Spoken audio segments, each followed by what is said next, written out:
Good evening, everyone. Feels very formal to be speaking at a leadership week. And so I really intend tonight to be more of a conversation than a monologue. I have been on an interesting journey as a leader, and I'll share bits and pieces of that. But most recently, I've gone through a really large inflection point. And so part of that is having a family that's growing. Part of that is having a business that's growing. But ultimately, what I really want to talk about is the inflection point that means I actually had to be a leader for the first time. And so for the last, at this point, probably 8 or 9 years, I've been on some entrepreneurial adventure. And along the way, I gained success because I worked harder than the next person and was willing to do the hours and really willing to do the work. And finally, all of that energy paid off to have something that necessitated a lot more energy than I could provide. And I felt probably the last, it was probably 6 months ago in the fall, that the first moment that I can't do it all. I actually have to really be responsible on allowing other people to form their own vision around mine and lead. And so it was the first time that my hand was forced about actually managing and leading other people. And I've learned a lot. And tonight, I want to talk through some of those learnings, but ultimately, I want to share some of the tactics we've employed with our unique workforce as part of the dialogue. So I'm very comfortable being interrupted. If you have a question about something I'm saying, please raise your hand and ask me. And if I don't want to answer it, I won't. I'll talk about it later. But tonight, I'm going to give you a 101 about Hot Chicken Takeover. We have a pretty unique business. We sell a unique product, and I'll share a little bit about that. Our adventure along the way has been an exercise in innovation and I suppose some leadership. So I'll share that story. And most importantly, I'll talk about the management and benefit system that really build our culture at Hot Chicken that makes it unique. And we've learned some best practices from all of that. So I'll share that along the way. We all good so far? Sweet. You'll excuse me, I'm losing my voice from an engagement I did yesterday, so I'm going to slam a lot of green tea as we speak. So how many people have had hot chicken? Sweet. How many people have had Hot Chicken Takeover? That's an embarrassing low number. I see you have the shirt. Thank you for rocking the t-shirts. So hot chicken is a style of fried chicken from Nashville, Tennessee. What makes hot chicken different than conventionally fried chicken is after we fry it, we rub it with a spicy cayenne pepper paste. Cayenne pepper is the unifying device of hot chicken across the country. What it creates is a product that tastes more savory. The last bite is hotter than the first bite because the burn starts building on your lips. We love it. It's got a very unique style and flavor.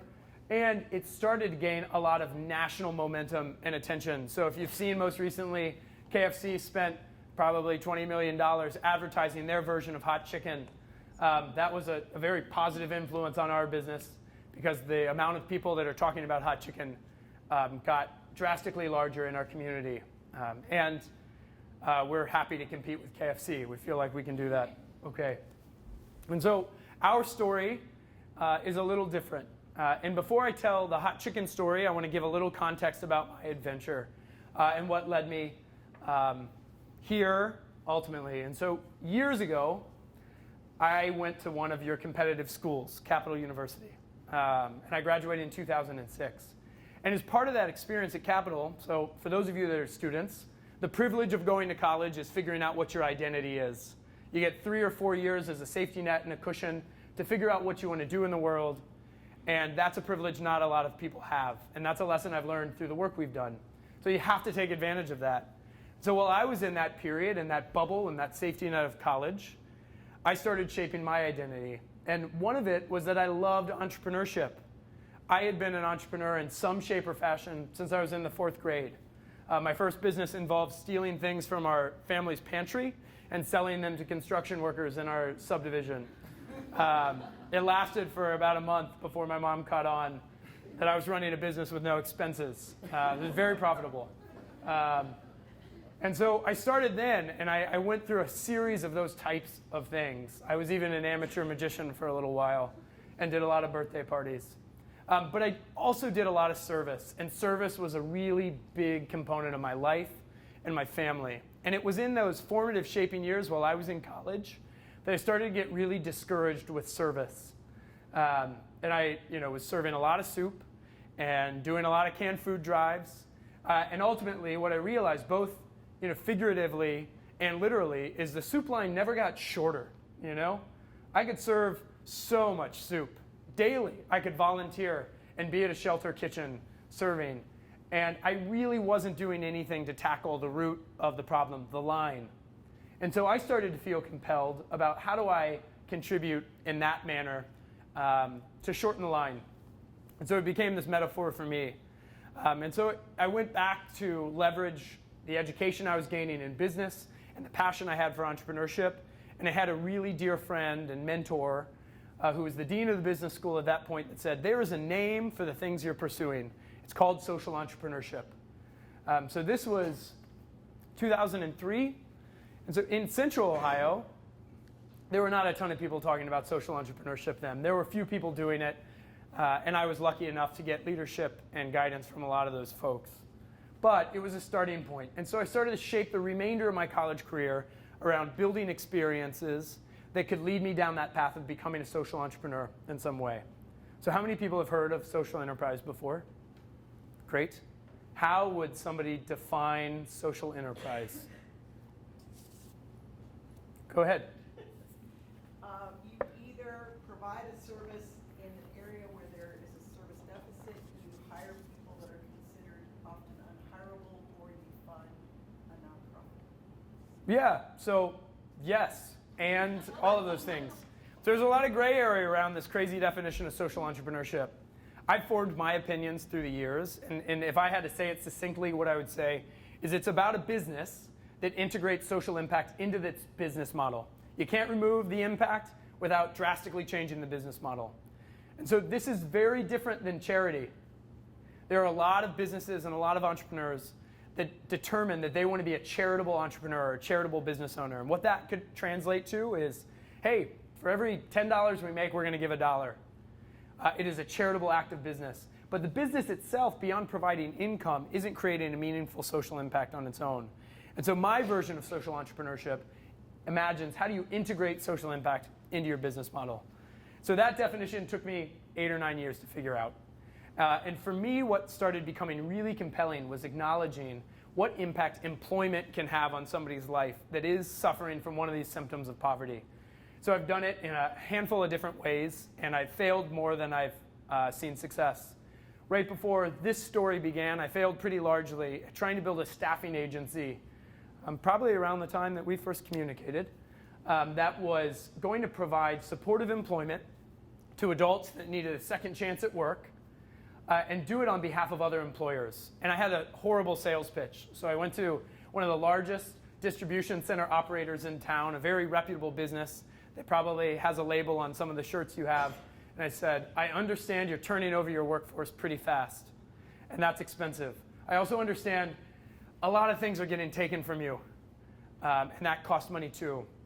So to prevent theft and turnover, I'm going to get a whole bunch of ex-felons with crimes associated with theft and violence.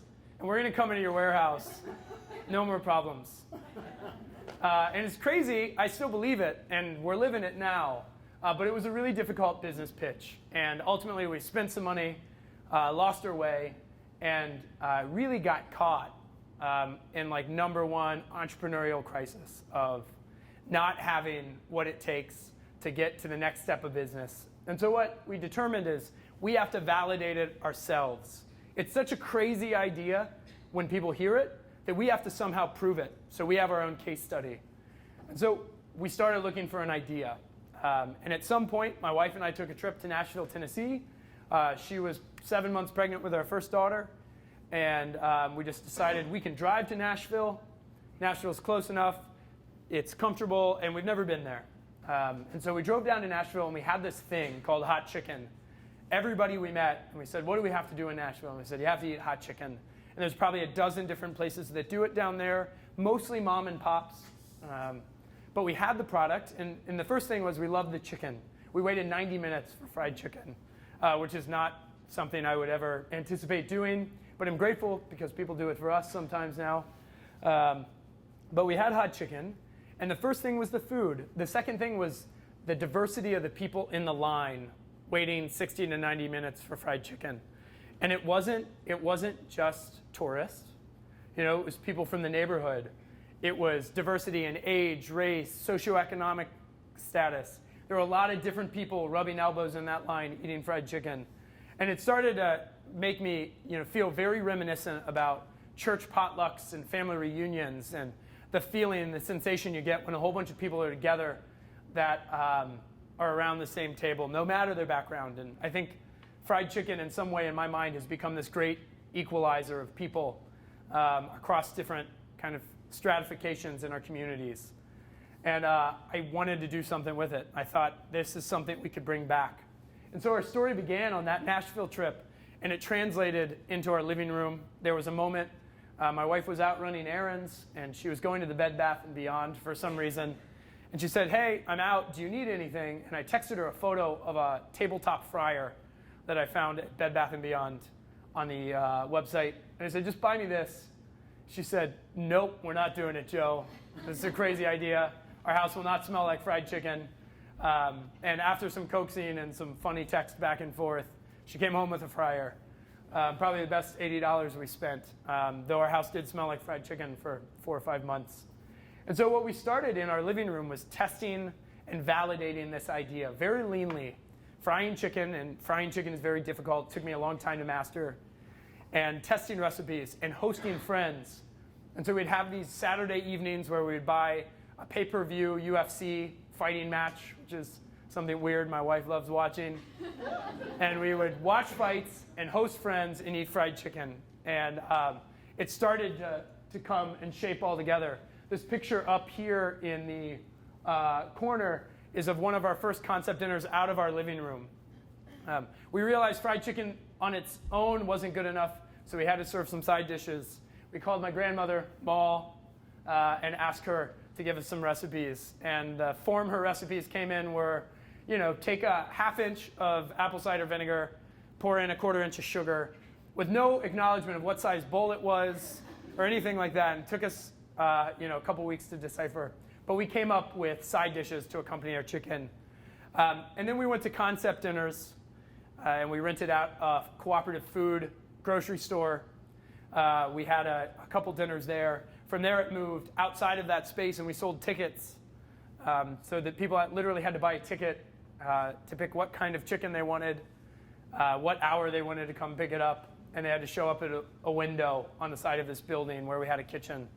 So we did that all through the summer of 2014, beginning in April, all the way through the fall. First on Saturdays, then on Saturday, Sundays, and kept slowly growing and validating the idea. And it started with 100 people serving on a Saturday. It went to 200 to 300, and then we opened Sundays, and another 300 people, all the while learning how to fry chicken and learning how to employ people. And so it was, this is a picture of our line at that point, at that first original location, which I know at least one guy in the audience has been to.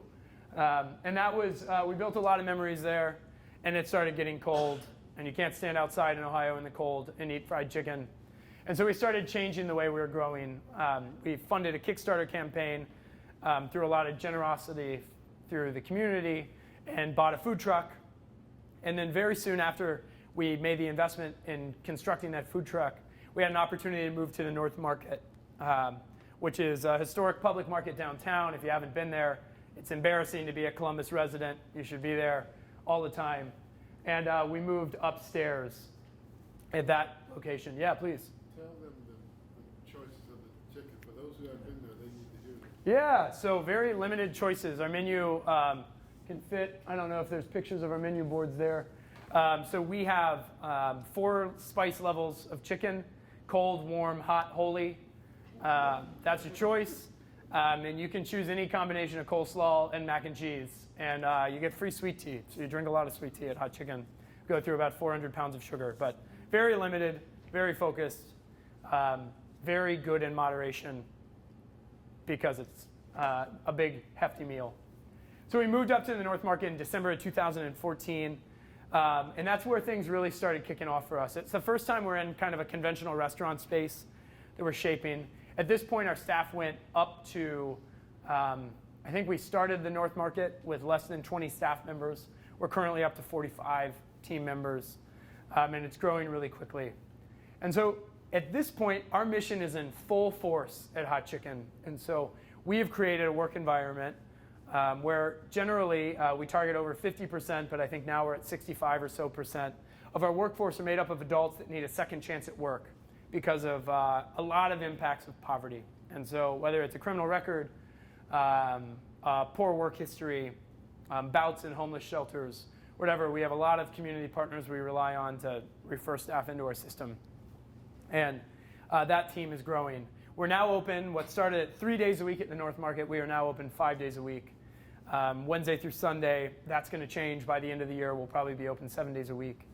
We're only open for lunch, and we serve an average of 600 people a day. And so we are serving a lot of people, a lot of chicken. It's about 4,000 pounds of chicken a week right now we go through. But it all started not that long before that in a living room. And it's grown quickly, and we've had plenty of growing pains accordingly. So, May I mention something? yeah, please. And I think it's perfect, especially with the staff that you talked about. I was taken there by some friends that are really into eating enjoyable places. And once there, I didn't know the story. I only found the menu to be very intriguing. And I assume they realized what the holy meant the last one. Yes. But the point was, the staff, you never knew. I never knew that Yeah. they were, because of evidently the training and the effort that's gone into helping them realize how they should conduct themselves. I would never have known what you're pointing out. That's a great affirmation. I was pleased with the staff as part of the whole process. Thank you for that. When we talk about the nature of the culture we've built, it's very intentional that a lot of our customers don't understand our mission. I'll frame why a little bit more, but a lot of it is there's a lot more dignity and pride associated with killing it at a job than there is with being a sick puppy on an SPCA commercial with Sarah McLachlan music playing.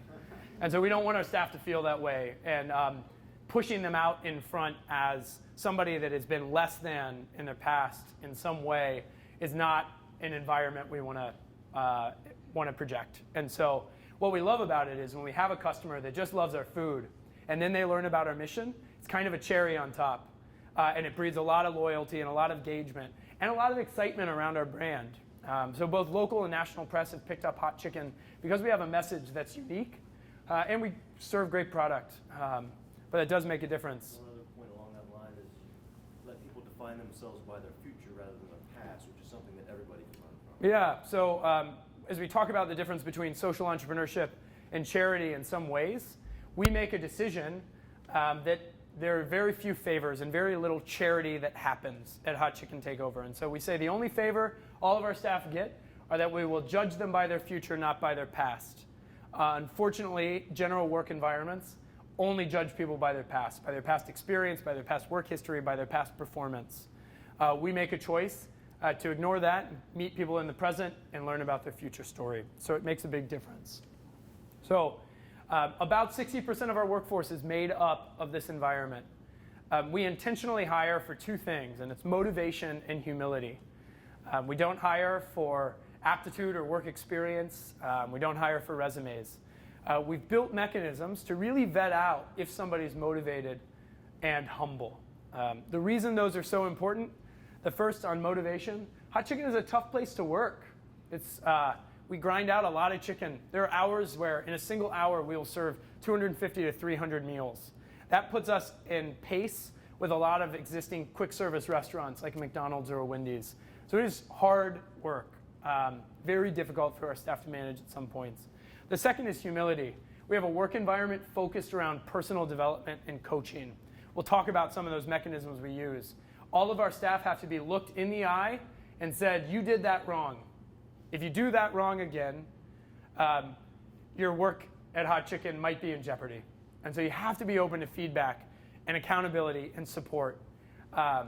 This is not just about our workforce, but about people in general.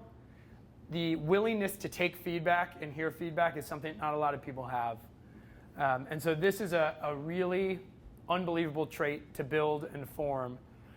And at least at this point, we're less confident that you can form it, but some people innately have it.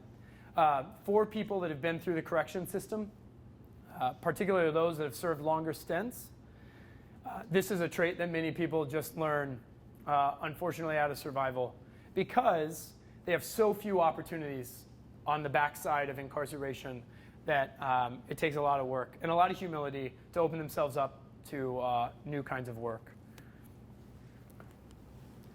So to embody this management system and this culture we have, we've employed a decent amount of mechanisms. These are core values that take a lot of stress and a lot of active management.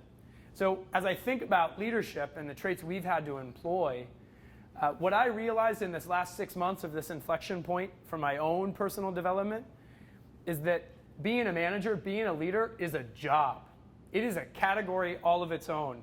And what it's meant to me is that I can't be held responsible to do all the work by myself, and I can't be the primary driver of creating work and content. I'm not going to be the person that thinks through everything. And so building people up and leading people to do that work and being able to contribute is my primary function now. And it's been a really hard lesson for me to learn. And part of it is, as an entrepreneur, you're often the controller, or often the person that keeps the tight reins and holds the leash. And it's very, very difficult to grow beyond that point. And so we have a culture of personal development, and what I've realized is that I'm probably the person that's grown most because of my experience at Hot Chicken. And I'm grateful that so many other people have followed in that suit. But personal development isn't just for somebody that's re-entering from the correction system. We hire a lot of millennials as interns and contributors, a lot of people that look like the folks in this room. Personal development means something very different but equally important for those contributors on our team as well. And to the point this gentleman made, we don't have lines and segregation at Hot Chicken. Everybody's on the same team. We're all contributing to the same goals, though many of us have very different backgrounds and experiences. But personal development is the thing that unites all of us in that kind of growth. That accountability piece is a really big part of our leadership style at Hot Chicken, that it's important to give people real-time feedback and hold them accountable, and to not let things slide, and to not let things stack up. It is a very difficult trait to constantly be giving people negative, constructive feedback. Most managers and most leaders orient their entire careers on just giving people negative feedback. It's been a learning exercise for us to spend equal amounts, if not more amounts, giving people positive and constructive feedback. We recently read this study by Gallup that basically said at any given point, 26% of your workforce is actively engaged and contributing to your bottom line. 56% in the middle are maintaining the status quo. 19% are on the bottom maliciously taking from you and trying to tarnish your work environment. You want to get those 19% out. Those people in the middle, your goal is to push them up before they go down into the bottom. But what we've realized is all of our management time, all of our leaders' time and energy was focused on the bottom, not on the middle, not on the top. And that created serious consequences for our business along the way. And so this kind of accountability with an emphasis on regularly communicating with our staff is really key. I'm going to share some of the ways we've done that tactically, but generally it's just over communication. And your job as a manager, your job as a leader, is to communicate with your team and make sure everybody's on the same page as frequently as you can. The very last thing for us is about accessible leadership. And this sounds crazy to even say it, but if you are a leader, if you are a manager, you have to be present to do that.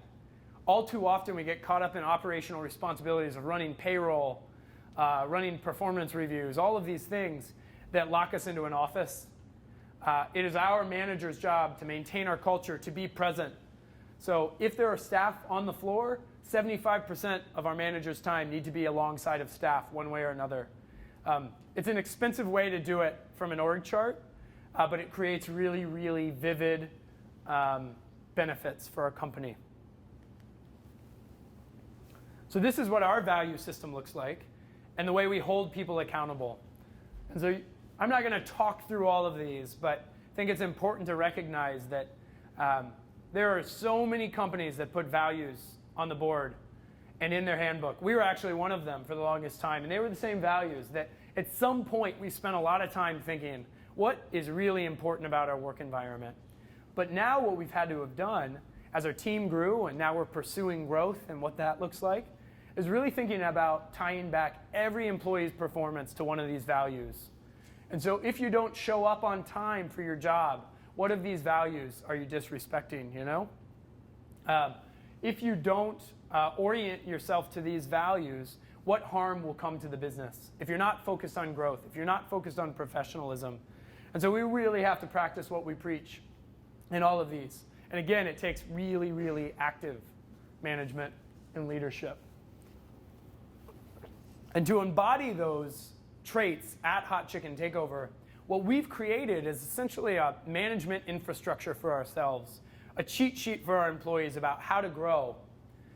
And what this looks like is a variety of roles that people can grow through based on demonstrations of responsibility and ownership and demonstrations of all those values.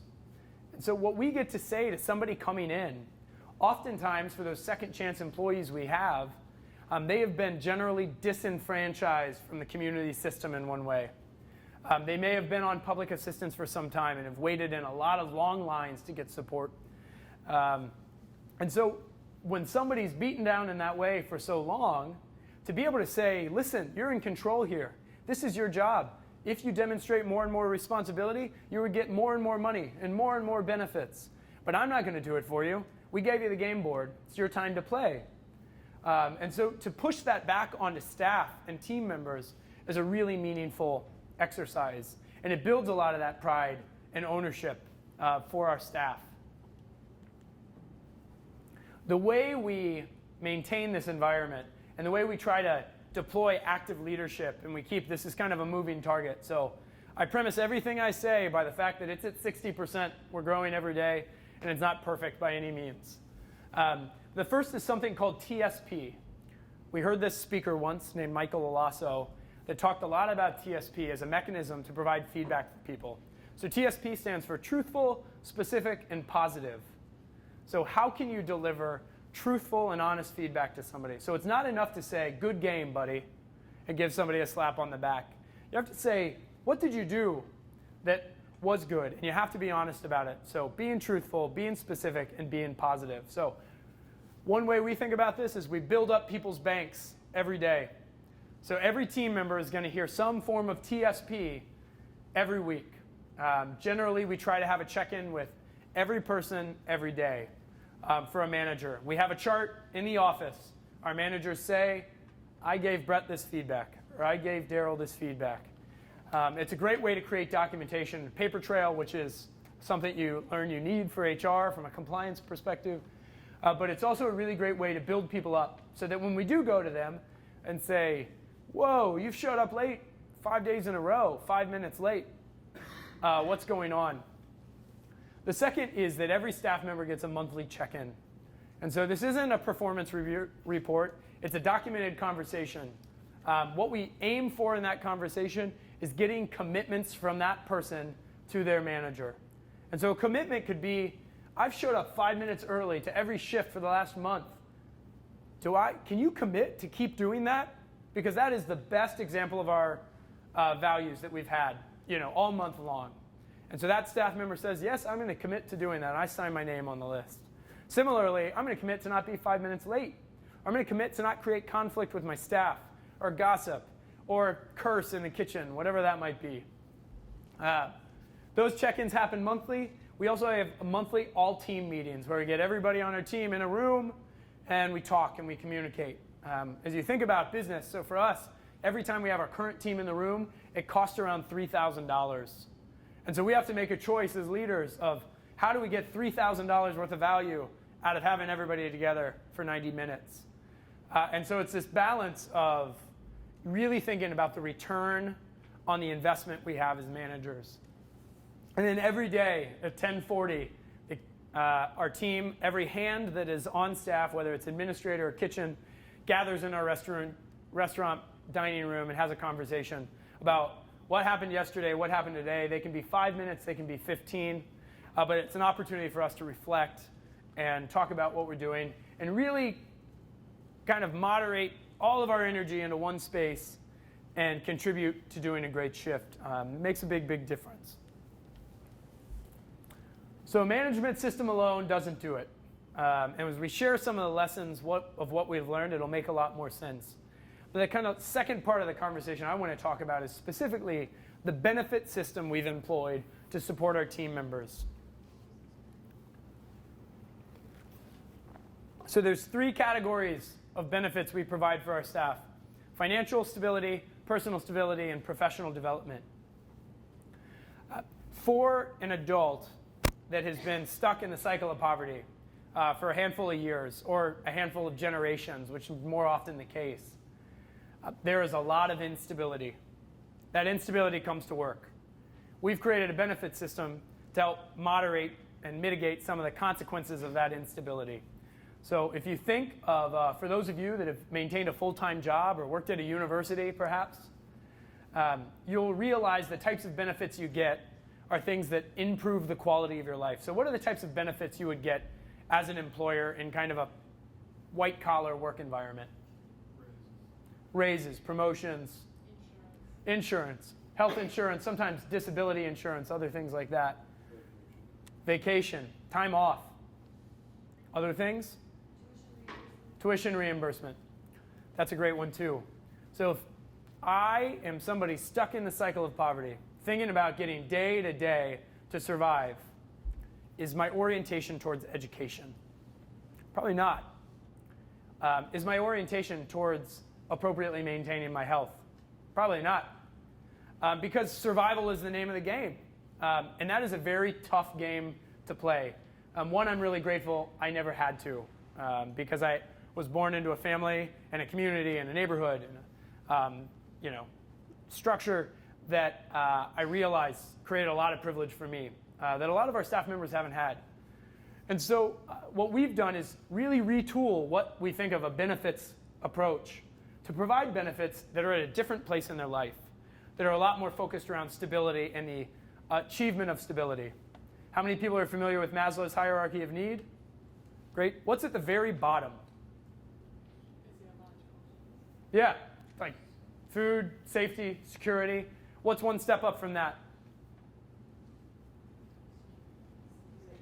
I think so. I'm not really sure. But something is a step above that. But the general idea is that at the base of that pyramid, you're focused on your bodily needs and your family's needs. If those aren't met, you can't do what? You can't self-actualize.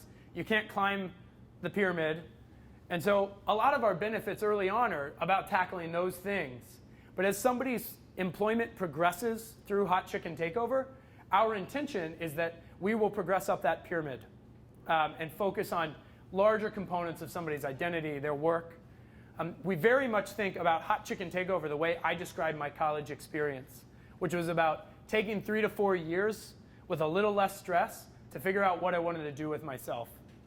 So if we can create that experience for somebody in a job for a few years, it's a really unique opportunity. So these are benefits we offer. They're benefits that are informed by our staff. Regularly, a staff member will present a need that we haven't considered. They'll present a need to say, hey, I earned $40 extra last month, and I lost $160 in food assistance. My kid's food is in jeopardy this month. Can you schedule me less or give me a raise in fewer hours? So this is an example of somebody hitting a benefits cliff in the public assistance world. Was a unique need that was presented by an individual, but we realized a lot of our staff are going to face that same problem. And so let's build some mechanisms. Let's build a benefit around that. Notice I'm calling them benefits. They are earned. They are achieved by our staff. They are not given. It's not charity. It's not assistance. There's no line that they have to wait in to get these things. But the frame of just shifting it to a benefit and not an entitlement or not an assistance creates a lot more dignity and pride around it. The other thing is there's choice in a benefit. There's choice if I will engage with this particular mechanism. And so that means something really significant to our staff as well. Because it's not us saying, if you come in, we're going to be very prescriptive. And we're going to give you this, this, this, and this. It's saying, just tell us what you need as needs arise. The very first thing that people say during an interview with us if we say, it sounds like life isn't where you want it to be, what's it going to take to change your circumstance? What's the number one answer? What'd you say? Money. If I have money, I will not be in the shelter. I will have a reliable car. And that is definitely part of the equation. But that's also the reality for our staff, and that's what they believe. So we have to respond to that. And so we put back up that employment chart and say, you're going to keep getting money, money, money, money. More and more money based on your demonstrations of responsibility.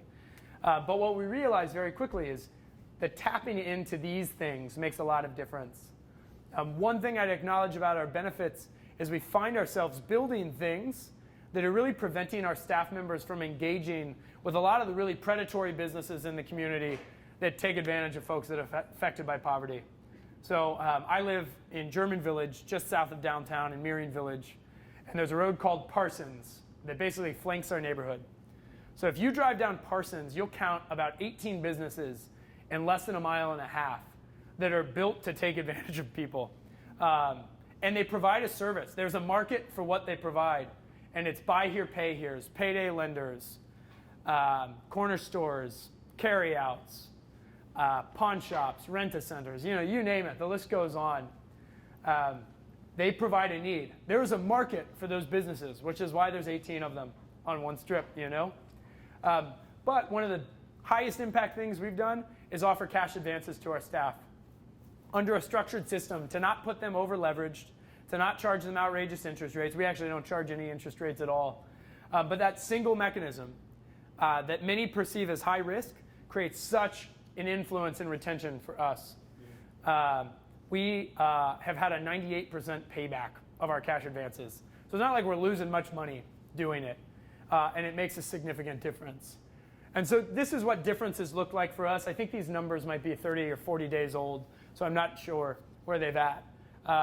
But we've been open for 2 years. This isn't an annual retention rate. It's a since inception retention rate that we've retained nearly 60% of our hires. So how many people could guess what the turnover rate is in the food service industry? What? Yeah, so close. So notice I said turnover rate. They can't say retention because they lose more staff each year than they gain. And so the turnover rate in the industry is generally around 120 or 130% on average, which means for every position they have, there are at least 2 bodies in that job each year. So keep in mind what types of costs are associated with turning people over that much. So we've retained over half of the people we've hired in the course of 2 years. It's a really significant thing. So sure, we are doing something unique and providing a service to a lot of adults that can't access employment. We are doing no charity. Our workforce creates so much value for us that there is an economic business case for the work we do. And it's our vision to start deploying that to other employers in some way. A large amount of our staff have accessed employment. So we're currently up to 45 team members, and 70% of our team and the hires we've had have taken advantage of the support we provide from a benefit structure, which feel great. So I want to share a couple lessons. Are there any questions about the infrastructure Hot Chicken has or what our vision is so far? The point you made about the employee doing well enough to have more hours and therefore causing some of the social benefits that they've been receiving to be Dropped? that requires some effort for the legislature to deal with that. Yeah. And I can see that being, as this grows, I can see that effort being, because they're trying Yeah. to get them to do exactly what you're doing. They just can't penalize them for it. Yeah. So the question is, what role does legislative action take in some of the work we do? My short answer is probably a ton. The longer, more soapbox answer is I don't really care. We are feet on the ground, building impact, building change as entrepreneurs, and we control the impact we're making right now. And so, though we do have a lot of conversations with people that can influence policy and action, and we want to share our experience because I would love to see that change. I would love to see reentry change so that more employers are forced to consider more candidates. But the reality is we don't have the patience to wait for it. And so we have a senator coming through tomorrow to talk to us about the experience we have at Hot Chicken. And what's the craziest thing is it's both camps. Both sides of the fence are interested in the nature of the work we do. One is an innovative service model. The other is an innovative economic model that reduces and transitions some of the cost we incur as a government. Ultimately, everybody is interested in the same thing, which is how do we more effectively support the people in our community that need to move forward. And so it's a very interesting dynamic. I find myself, never wanting to be a lobbyist, but putting a foot in each camp. I really understand this even more in depth because I've been at the state legislature level and I've been a Wendy's franchisee. Yeah, and it's a pretty interesting place to balance both. Sorry, folks. And so some of the lessons we've learned along the way, the first is it's really complicated. There's a notion that for people to get out of a tough situation, they need to pull themselves up by their bootstraps and make something happen. Not everybody has bootstraps. I was definitely born into a family and an environment that had pretty strong bootstraps. But that is not something that everybody has the privilege of having. And it's a very complicated thing. Some of the stories and some of the lessons we've learned from our staff indicate that it is a very complicated system to manage, to survive through a lot of this. All of those things that make it very complicated at work to maintain successful employment. And so many employers do believe that whatever baggage is happening in somebody's life, whether they're making $100K a year or $10 an hour, needs to get checked at the door. So that stuff, whatever that is, does not belong in the work environment. But for any of you that have been a manager or owned a business, you know that it stops, right? It does not stop at the door. It stops when it creates some kind of conflict at work or some kind of tension. And so the personal becomes a professional. What we're interested in doing is building mechanisms so employers can navigate the personal a little better. The other unique thing that we've learned is that knowing the type of information we know about our staff creates a liability from a human resource perspective. So we know 4 or 5 protected classes of information about every team member we employ. We know their age, their race, their gender, their familial status, their health status, you name it. Knowing those things informs the types of benefits they might engage with. And so what we've done is we're creating kind of 2 camps, a camp to support the personal development of our staff and a camp to support the professional development, so that we make sure that that information never translates in a way that could ever be construed as our managers making decisions based on some form of discrimination. That's the reality of the kind of modern work environment that you have to consider. And so this is a place where social entrepreneurship gets a little tricky, but we're navigating it. The craziest thing is it's super complicated, and the personal does become professional. But the reality is for somebody to navigate that life, they are a survivor. And they have a lot of skills and a lot of hustle and a lot of assets and character that can translate really, really well into the work environment. And so we've had many team members that have very interesting resumes, that had lives that were led by leadership roles of a different kind. If you're selling drugs, if you're robbing banks, if you're running a crew, you are a leader. Those traits translate incredibly well, and we have really fun stories to tell because of it. But the other thing is, if you are just surviving, getting check to check, or anything like that, you also have a lot of skills that are really, really valuable in the work environment. And so it's an employer's opportunity to leverage those things.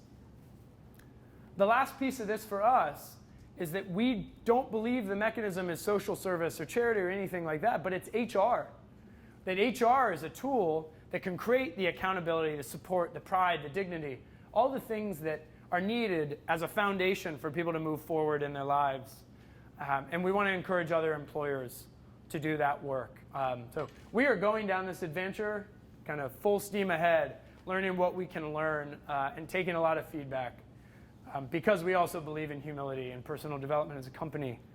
But I'm hopeful that these types of conversations and the conversations that this conversation might provoke for you in your work world or your career or your identity forming years as a student can start to contemplate a different idea about the role and the function of a job. And we're hopeful we can build the mechanisms to do that. So in the meantime, as you're pursuing how this is going to change your your life, your identity, your career, I would love for you to just eat some chicken. Because this is what I'm finding as my mechanism in my channel to create impact in the community and build a lot of relationships that have changed my life in such a significant way. So I would love for you to come downtown and eat chicken. And stay tuned. We've got a lot of growth happening for our company to continue growing our mission, but also grow the economic footprint of our business. So I'm happy to stick around, answer some questions. I know we've probably got some time now. And so I'd love to field questions now. And I'll be able to stick around for a few minutes afterwards and answer personal questions too. But any questions that people would like to share or ask in the group setting? Did you have to ask for any grant to start your business? Yeah, so that's a great question. And so I'm going to reframe the question, if it's okay with you, to say, how did you fund the creation of your business? And it was not through grants. It was through credit cards. And so we funded the business to the point made in the introduction through a little bit of risk, calculated risk, and about $30,000 worth of promotional credit card offers. So that's where we started. It's not a path that I encourage a ton of other people to go on, but given kind of my track record and the confidence I had in the idea, my family felt comfortable doing that. And so that's how we started, and we paid them off before those interest rates kicked in. So very calculated risk. But so to that point, we have, that money only got us so far. And one of the advantages of the way we launched our business was they were in little small chunks. Every time, instead of paying rent outright, we negotiated our first rent as a percentage of our revenue. So it was not money out of our pocket so much as it was money out of our cash flow. And so from the hard lessons I've learned as an entrepreneur in the past about making mistakes and spending too much too soon or not validating your ideas, we really integrated our kind of business process. And so from there, from our credit cards, we got some supportive loans from people that believed in our work. And so they're grants in the form that they were below market interest rates and below market conditions because people believed in the power of our social impact. And that's one of the advantages of social enterprise, is that some people are willing to give you money as an impact investment. So they want to get paid back, but they want to get paid back a little bit less because part of your payback to them is that you're going to create meaningful change. So fast forward to now, probably a couple $100,000 in debt from those types of loans. We are now thinking really differently about investment and raising money so that we can grow the business on a lot more rapid pace and doing it in a different way. And so that's a transition a lot of entrepreneurs go through. This is the first time I've done it in a big way, but as we pursue that, we will secure larger amounts of investment so that we can do larger amounts of growth. But keep in mind, it's calculated. We've learned a lot of lessons along the way. But that's a great question. There are an increasing amount of impact investors and grant-type sources to support this kind of work.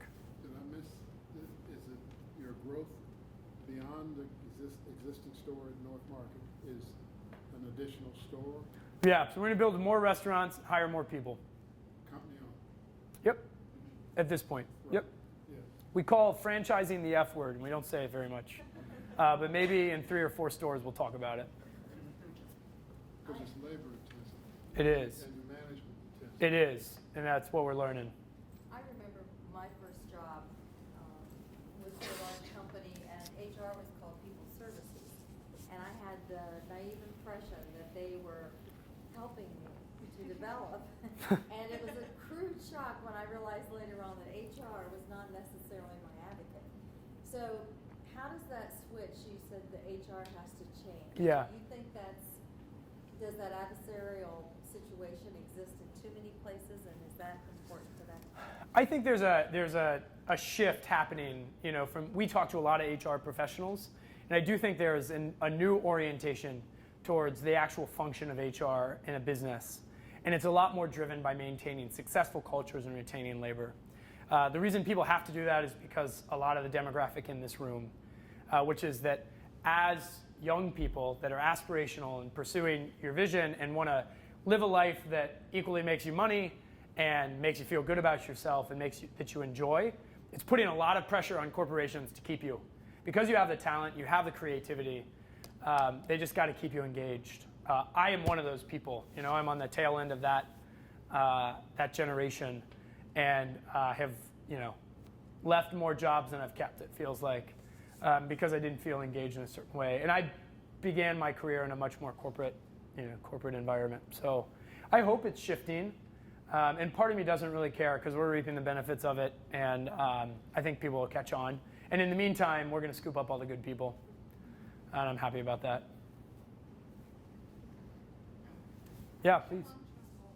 What's my long-term goal? A lot of people are asking me that question now. So I am not particularly passionate about fried chicken. I think it was something that Jess wrote in one of my bios for this engagement. I'm really passionate about our workforce. And so, if I imagine my perfect world, it would probably be to have a more effective life balance than I have now. And that I'd be somehow, building this employment mechanism with more people in more industries. I do have an interest as an entrepreneur in making money. In fact, I have an interest in making a lot of money. And part of the reason I would love to do that is I love, it's really exhausting asking people for money. I've been doing it a lot lately. I would love to be on the other side of the table and as an investor be able to deploy my money in other entrepreneurs, potentially some aspiring entrepreneurs like the people in this room, And part of my investment will be that they put the asterisks behind their company, So our brand, our logo has an asterisk on it because it's a bigger conversation than just chicken, Take that for what you will, and it means something different to all of our customers and all of our employees. But I would love to put that asterisk behind the investments I make. So I might invest in a Wendy's franchisee. Because I love Wendy's? Maybe not, but because I aspire for the entrepreneur to pursue the same end as we have. And so, to me, if I got to that point, I'm going to feel really successful. But there's also a tenacity and hunger as an entrepreneur that I'm pretty restless. I think everybody in my family and around me would like me to tame that down. So, other questions? Yeah, please. Yeah, how do you come across your particular workforce? Is it through the recommendation of social workers, or is it through just a typical application process? Yeah, so the best resource we have are our staff members. Okay. So there are a few exceptions from a social service perspective, one of whom is represented in this room, so I'll talk a little bit about Kindway. But from an organizational perspective, the way funding and grants generally come down to workforce developers, what we've realized is they're not really funding the right work in a lot of ways. And so generally if somebody goes to a workforce development agency to get prepared for work, what they end up getting is a spit shine on their shoes and a resume. Those two things do not qualify you to maintain employment. But that's what is funded and generally counted as an outcome. And so it's a rare organization that is funded and has the privilege of building longer-term relationships with somebody so that they really understand this person's character, aptitude, and orientation towards work. And so Kindway is an example of an organization in Central Ohio that works with people 12 months pre-release from incarceration and years after. And they build a really rich network around people. So when they call me and say, we have a candidate, I know that I can expect a certain level of understanding from that referral. The best resource is really our staff. And so because we're a good place to work, we have a management and benefit system that people want to participate and engage in, they tell their friends. And when they tell their friends, they also tell your friends, don't screw this up for me. I'm going to give you a referral. Don't mess it up for me. And protect it. And that makes a heck of a difference. And so really passionate about continuing to build that. We have a fear as we grow about how to have an adequate pipeline for a workforce. And so there are different social enterprises that target different populations of folks. Perhaps if you consider the likes of a Goodwill, mega social enterprise and entrepreneurial organization, they work with a group of adults that struggle to find work because they physically have a disability or something that prevents them from doing work at the capacity that the general market necessitates.